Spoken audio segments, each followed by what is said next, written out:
Nous avons constaté avec amertume tout ce dernier temps les divorces tendent à devenir ostentatoires. Les hommes divorcent avec leurs femmes comme si c'était d'abandonner leurs vieilles chaussettes. Et les femmes divorcent avec leurs maris comme si c'était d'abandonner leurs vieux soutiens-gorge. Et c'est les enfants qui en souffrent. Des plaintes nous sont parvenues au niveau de l'ONU. Mon collègue Kofi Annan et moi avons essayé d'élaborer un certain nombre d'articles qui vont désormais régir la vie dans les foyers conjugaux. Il s'agit bien de 12 articles, dont 6 qui concernent la femme et 6 qui concernent l'homme. Si vous êtes d'accord, je vous en livre les teneurs. Vous êtes d'accord ou vous n'êtes pas d'accord? Merci. Si vous êtes d'accord, tous ensemble, oui, oui, oui.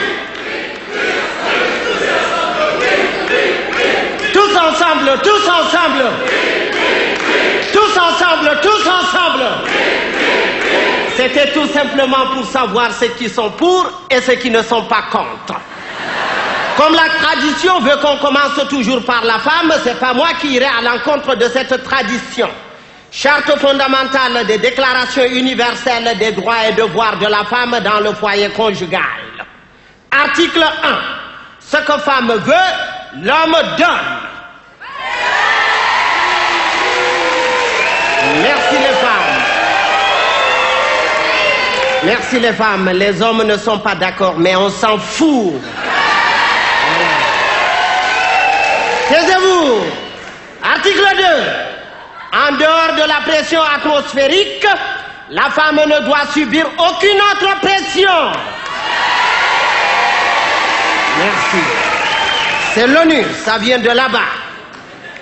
Article 3. Le mari, quant à lui, ne doit jamais refuser de conjuguer la conjugaison conjugale, quelles que soient les circonstances de cause, de lieu, de manière et de temps. Matin, midi et soir. Le soir avec prorogation jusqu'au matin. S'il saute une séance, venez nous voir. Merci. Article 4. Le mari, le matin en sortant pour le boulot, après avoir fait la vaisselle, doit descendre avec lui tous les sacs de poubelle. Merci les femmes. On s'en fout. Article 5. Ayant constaté que tous les hommes sont comme des melons, c'est-à-dire pour tomber sur les bons, il faut en avoir tâté plusieurs, la femme doit disposer de cette large liberté d'aller tâter. Voilà. Ça vient de là-bas, c'est l'ONU. Article 6. En dépit de tout ce qui a été dit, si elle le sent, la femme peut devoir respect et fidélité à son mari. Merci. Voilà. Comme nous venons de lire les articles des femmes, il faut bien qu'on lise aussi les articles des hommes. Parce que quand même, il faut être à deux pour faire n'importe quoi. Voilà. Charte fondamentale des déclarations universelles des droits et devoirs de l'homme dans le foyer conjugal. Article 1. Le mari a toujours raison. Merci.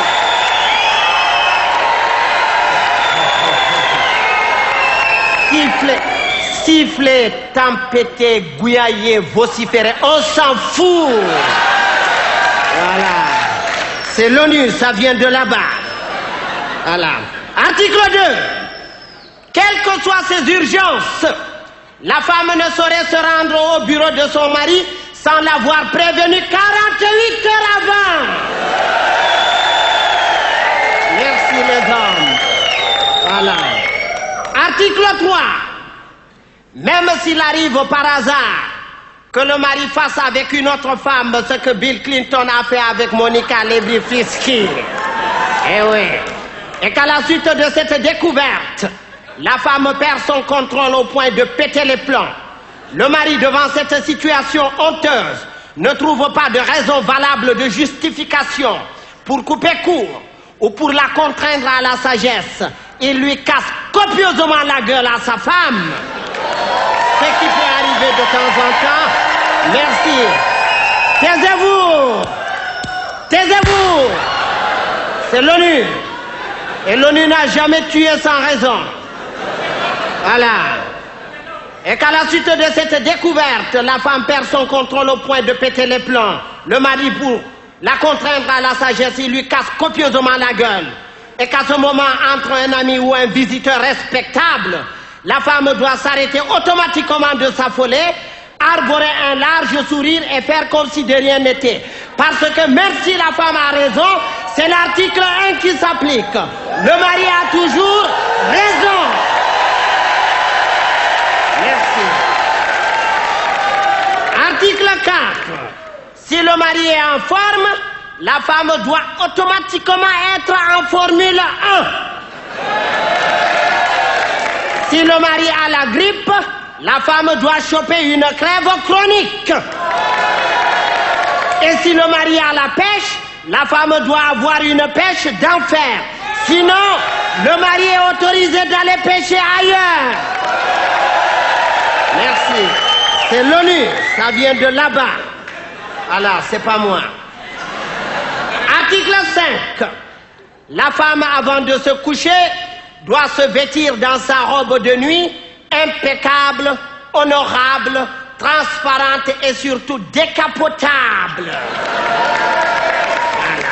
Merci, les hommes. Article 6. En dépit de tout ce qui a été dit, le mari doit respect et fidélité à vie à sa femme. Ce respect et cette fidélité doivent se manifester par la régularité, la ponctualité et l'efficacité dans la conjugaison conjugale.